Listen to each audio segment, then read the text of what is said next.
Bueno, ahora sí, vamos a continuar con José Manuel Saavedra y Nadia Tarazona aquí en Sin Pena ni Culpa. José Manuel ha estado conectado con nosotros desde Río de Janeiro, así que vamos a ver cuándo estás regresando, José Manuel, ¿qué es lo que estás haciendo por allá? Hola Nadia, sí, mira, te cuento, acá estamos en la 18ª Misión Internacional de Ciudades Seguras, una visita con más de 18 líderes latinoamericanos en seguridad ciudadana. Tuvimos la oportunidad de visitar el Centro de Operaciones de Seguridad Ciudadana, Civitas, acá en Río de Janeiro, para ver cómo integran toda la inteligencia artificial al sistema de seguridad. Esto está mucho más adelantado, obviamente, que el resto de países de América Latina, mucho más que Argentina, mucho más que Ecuador, obviamente que Perú. Acá hay un paso adelante. Estuvimos también en la Escuela de Guerra para ver todas las operaciones de inteligencia y contrainteligencia contra el crimen organizado. Alguna experiencia muy importante y cómo las Fuerzas Armadas están trabajando de la mano con la policía para poder obviamente desarticular estas organizaciones criminales que también afectan a este país, a Brasil. Entonces ha sido una muy interesante y también hemos tenido la oportunidad de estar de cerca con la policía municipal, que es una especie de serenazgo acá en Río de Janeiro, que pertenece al estado de Río de Janeiro, y que nos mostró sus instalaciones, la forma como operan, cómo realizan sus patrullajes, el uso de armas no letales para el tema de seguridad. Entonces ha sido muy enriquecedor estar aquí y además ver la gestión del turismo. Yo rescato, porque tuvimos la oportunidad de ver cómo se está gestionando el ingreso a esta maravilla del mundo que es el Cristo Redentor, en comparación con lo que pasa en Machu Picchu. En realidad está totalmente ordenado, sistematizado, la venta de entradas, las puedes hacer de manera presencial, de manera online, viajas en transporte seguro, en un tren subes hasta el Corcovado, la gente disfruta de un momento agradable. Con mucha pena hemos visto hace unas semanas en Machu Picchu las cosas se daban, habían bloqueos, la concesión del transporte que va hacia de Aguascalientes a Machu Picchu había terminado y esto generó un conflicto social. Entonces, no podemos permitir que nos sigan ocurriendo estas cosas en el Perú, sobre todo con una maravilla del mundo que es Machu Picchu. Entonces, eso es lo indignante y hemos venido acá a aprender de seguridad ciudadana y de turismo. Y en gestión de turismo, realmente que Brasil nos saca, obviamente, muchos años, yo te diría, hacia adelante. Es más, hemos ido a unas escaleras muy bonitas en donde pusieron en valor, ¿no? Unas escaleras donde van miles de turistas. Acá en Perú podríamos replicar también algo parecido. Entonces hemos visto proyectos turísticos que le dan primero sostenibilidad a una ciudad, que le dan a la ciudad creando espacios públicos, volviendo los espacios iluminados, transitados y generando puestos de trabajo. Entonces, eso es muy importante que lo tomemos en cuenta y ya compartiremos esas experiencias eh, más adelante y sobre todo en el libro que estoy terminando de escribir con las experiencias de las 10 ciudades latinoamericanas en temas de seguridad ciudadana, Nadia. Gracias, José Manuel. Entonces ya te tenemos con nosotros la próxima semana. Sé que ya La te tienes próxima que ir. semana estoy ahí. Claro que Sí, sí. tengo que hacer el check-out, me voy corriendo al aeropuerto y estaré en Lima ya esta noche y desde mañana empezamos a trabajar en todas las cosas que nos gustan, nos interesan y sobre todo estaremos el próximo domingo con Nadia Tarazona y con nuevos invitados en el programa Sin Pena ni Culpa por Radio Vital FM. Muchísimas gracias y nos vemos la próxima semana. Nos vemos, José Manuel. Y bueno, nosotros vamos a continuar con nuestro programa, que ahora tenemos un invitado que realmente con el que vamos a poder hablar acerca de dos temas que son ahorita bastante tocados. Uno, el paro de transportista, ¿no? El paro de transportistas, perdón, ¿por qué? Porque ya lo hemos visto, el tema de las extorsiones continúa, lamentablemente tenemos parte de la inacción de las autoridades que hace o trata de mostrar de repente no mucho apoyo que genera que los transportistas salgan a las calles, hagan paros, manifestaciones, que pongan sus buses a lo largo de las avenidas generando congestión, sí, pero ¿por qué? Porque se sienten que no son escuchados y que lamentablemente es la forma que tienen ellos de demostrar a la población, de demostrar a las autoridades que se están quejando, porque efectivamente están muriendo. Más de 48 muertes que venimos ya contando, y esa es la que podemos contabilizar hasta ahora, al menos dentro de nuestro país. Y también otro tema bastante importante, que también a todas las personas que están conectadas y quieren comentar al respecto, quieren hablar acerca de estos temas, háganlo a través de nuestras redes sociales, el tema de la Vía Expresa Sur, que realmente es algo para conocer, comentar. ¿Por qué? Porque genera congestión, no ha sido una obra entregada de la mejor manera, hemos visto que incluso las personas para poder pasar tienen que hacerlo por rampas improvisadas, no hay iluminación suficiente. ¿Qué es lo que genera esto? Que después de cierta hora, 5 o 6 de la tarde, que ya el sol se oculta, empiezan a aparecer pues personas que son amigos de lo ajeno, que terminan generando pánico y zozobra dentro de esta, o a través o a lo largo de esta vía expresa. Así que con nosotros tenemos aquí al señor Javier Contreras, que es periodista y gestor público, consultor en transporte. Así que él estará con nosotros y vamos a darle la bienvenida. ¿Qué tal, Javier? ¿Cómo estás? Buenos días. Buenos días, Nadia. Gracias por la invitación. Sí, Javier. Bueno, habíamos estado hablando acerca de este paro de transportistas que venimos atravesando, en los que ellos, los transportistas, debido a los actos de extorsión, han salido a hacer sus manifestaciones a la calle, a las avenidas, han puesto sus vehículos a través de las avenidas, generando congestión, sí, pero al menos es la única forma en la que ellos han encontrado de demostrar su descontento por la inacción de las autoridades, que es lo que ellos acusan. ¿Cuál es tu opinión al respecto? Bueno, el sistema de transporte necesita una reforma integral. No estoy descubriendo nada. Cuando lo digo, venimos muchos años reclamando eso desde diversos espacios. De hecho, por ejemplo, la creación de la ATU en el año 2019 responde a eso, ¿no? A la necesidad de que el transporte urbano se reforme. Y se reforme en todos los sentidos. Desde también la renovación de la estructura empresarial, de la estructura de las empresas que brindan los servicios. Entonces creo que un poco el tema va por ahí, ¿no? No se está logrando esta renovación, y la realidad del país, donde la delincuencia está creciendo, afecta también al sistema de transporte. Claro, pero ¿qué es lo que tú piensas? O sea, yo te traslado directamente el quejar o el sentir de los transportistas, porque lo hemos visto a través de distintos reportes periodísticos. ¿Qué es lo que ellos manifestaban? Como no tenemos apoyo, tenemos que salir a hacer este tipo de demostraciones públicas porque efectivamente nos sentimos olvidados. Están asesinándonos y no sabemos qué hacer. Incluso estamos buscando tratar de tener armas para poder defendernos porque vemos que absolutamente no pasa nada. Sin embargo, cuando hacen sus manifestaciones, vemos efectivamente autoridades que aparecen ahí.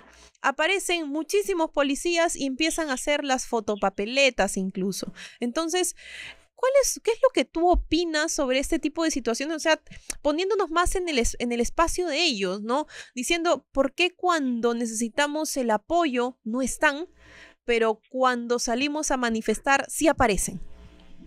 Bueno, en primer lugar, es una realidad que no podemos soslayar, ¿no? Como tú dices, el número de transportistas extorsionados, incluso de asesinatos y de todo este tipo de actos delictivos está al alza, y lo que como sociedad tenemos que hacer es solidarizarnos con los transportistas. Pero lo más importante aquí es que se entienda que las autoridades tienen que intervenir para cambiar y realizar una reforma integral del sistema de transporte. O sea, porque ¿quiénes son los que padecen, Nadia, de extorsión?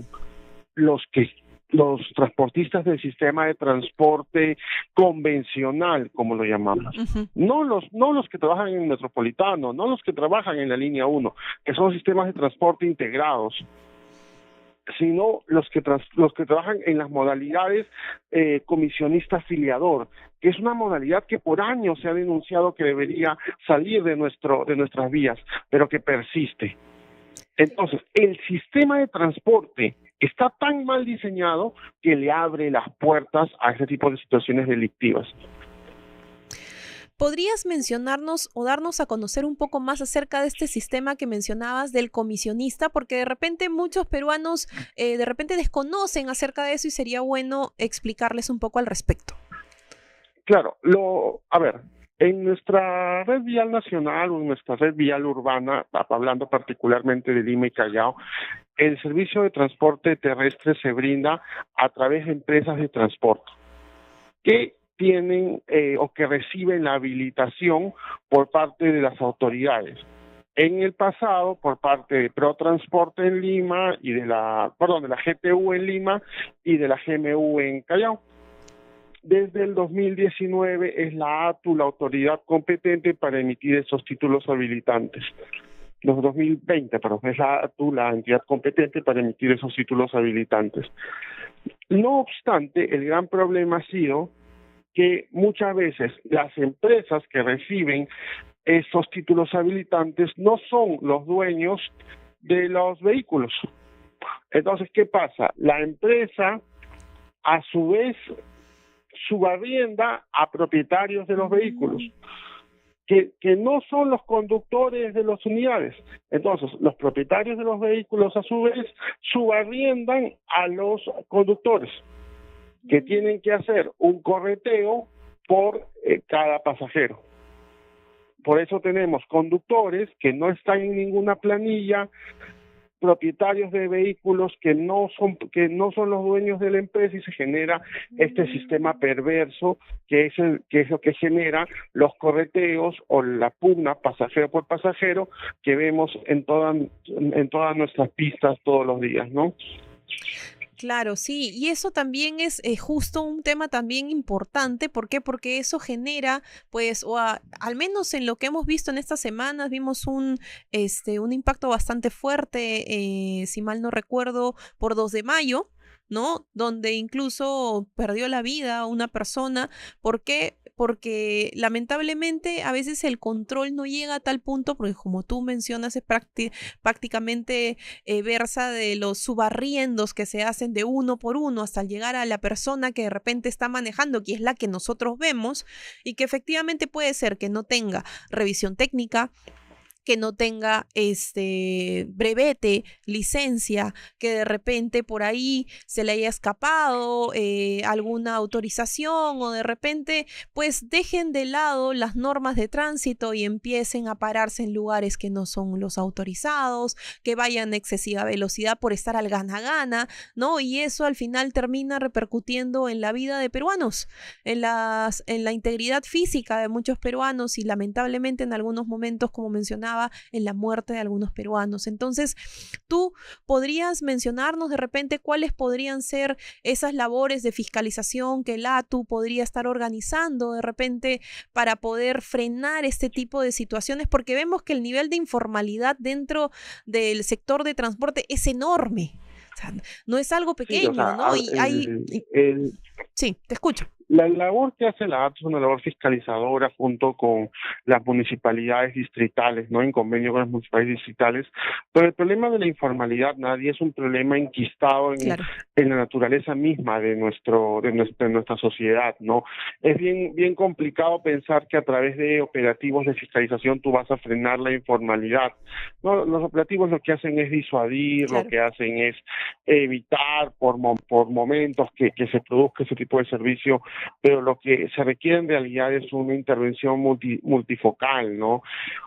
Que solucione este problema desde la raíz. El Estado debería asumir con más severidad o con más celeridad la solución a este problema, que en realidad está en todos los sectores económicos del país presente, ¿no? El Perú tiene una tasa de informalidad cercana al 70%. ¿Qué quiere decir? Que 7 de cada 10 personas que trabajan en el país, en cualquier sector económico, y el transporte no es la excepción, lo hacen de manera informal.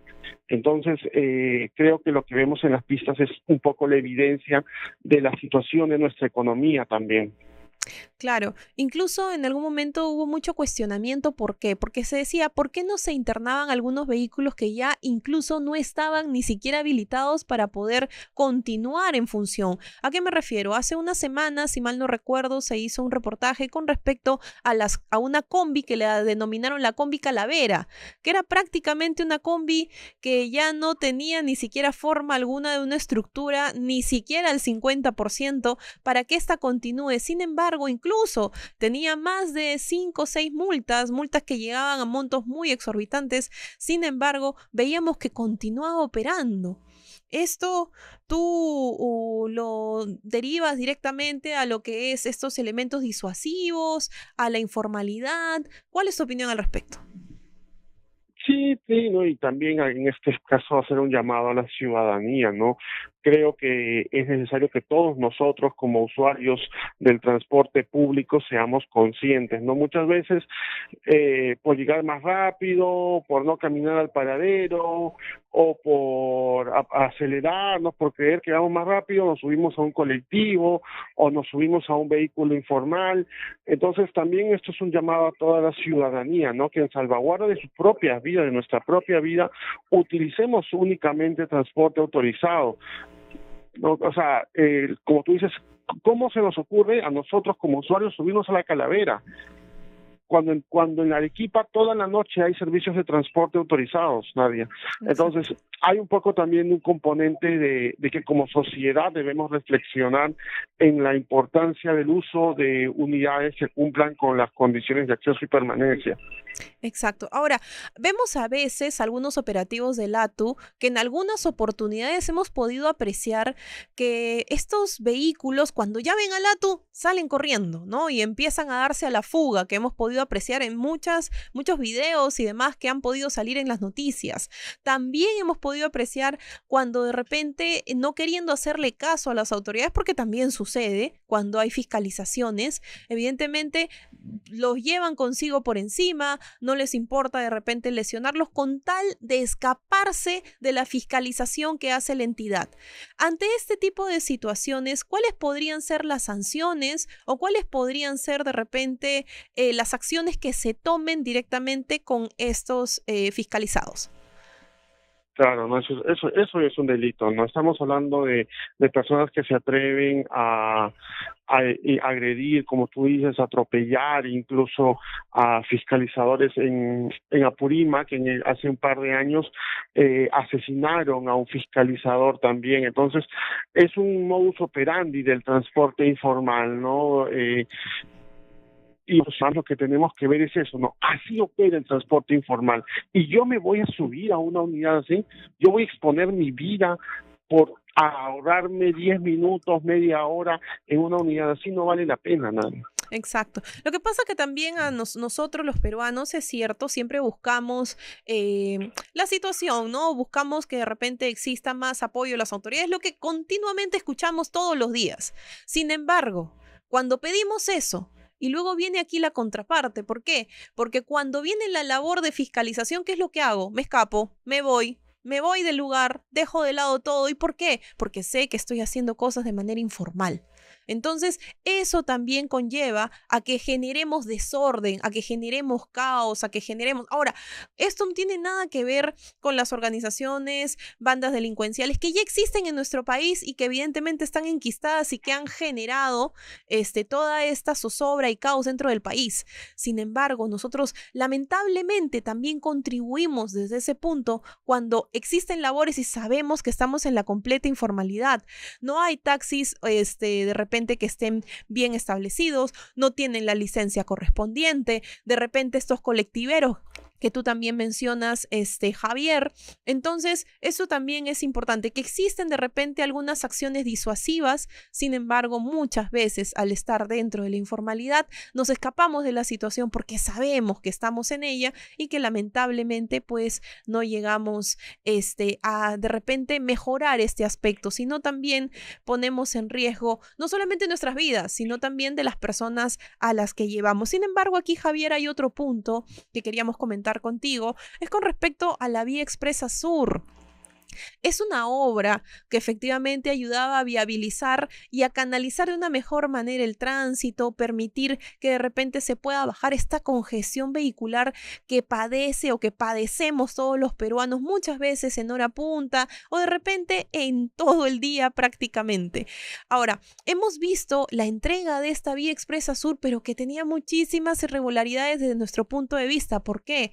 Una vía expresa que nos decían que en 10 días se iban a subsanar alguna que otra cosa, que de repente se iban a tener para solucionar. Pero ¿qué es lo que vemos? Una vía expresa que no está todavía terminada, vemos un proyecto que no se ha hecho de manera correcta, incluso se ha tocado desde el fast track, o sea, un trámite que de repente pueda ser mucho más viable, más rápido. Sin embargo, puede ser, no lo digo exactamente porque tendríamos que de repente esclarecer un poco más la información, que podría no tener un expediente técnico de repente muy bien establecido que nos permita tener estudios como por ejemplo de impacto vial, entre otras cosas que permitirían conocer un poco más, porque lo que vemos dentro de la vía expresa sur pues es, como digo, no está terminado tal cual. Las rampas de acceso para poder movilizarse de un lado a otro, para mí o desde mi punto de vista de varias personas, también está completamente improvisado, no tiene las condiciones suficientes para que de repente una persona